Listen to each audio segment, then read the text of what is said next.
Et il ne faut pas surtout réinvestir. Peut-être vous êtes en train de poser la question, ouais, mais peut-être à la place de verser vers les actionnaires, il ne faut pas tout réinvestir. Comme ça, les cours de l'action peuvent monter plus rapidement, la société peut gagner de marché, etc. C'est pas si simple comme ça. Il faut payer les principaux actionnaires. Comme j'avais dit, dans ma société, si je ne me paye pas, si je ne retire pas l'argent de la société pour payer des dividendes à moi-même, comment je vais survivre?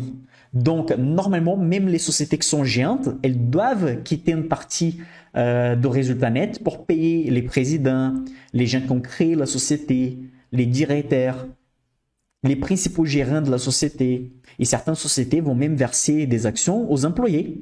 Okay? C'est le cas des Safran, c'est le cas des Danone, c'est le cas des Renault qui permet les employés d'acheter des actions avec un prix réduit. Okay? Donc, on ne peut pas juste choisir ne pas verser des dividendes dans tous les moments. Pour certaines sociétés, c'est possible, mais pour certaines sociétés, c'est pas possible. Ils vont verser des dividendes.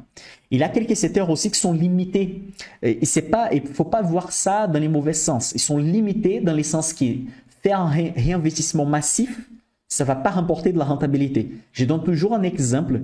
Et en France, on n'a pas beaucoup de sociétés de transmission d'énergie. Mais aux États-Unis et au Brésil, on a beaucoup. Ce sont des pays beaucoup plus grands. Et du coup, les sociétés qui font l'installation des tours, des transmissions avec des câbles et des tours en métal et tout qui vont transférer l'énergie, ce sont des sociétés privées et qui sont négociées en bourse.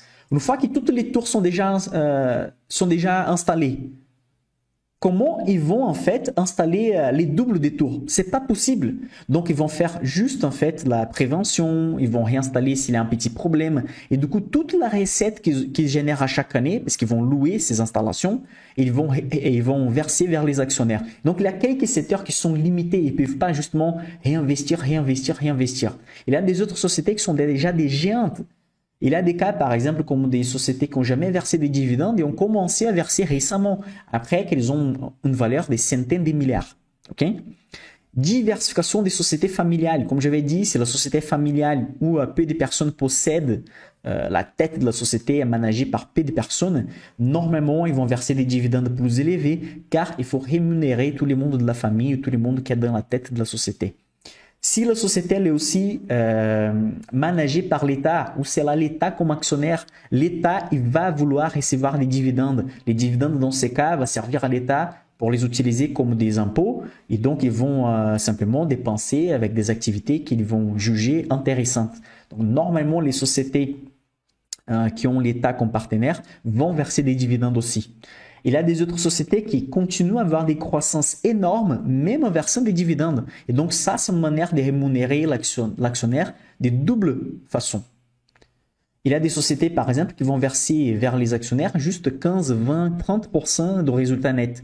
Les autres 70%, 80% vont être réinvestis dans la même société. Ça n'empêche pas la société de continuer de progresser.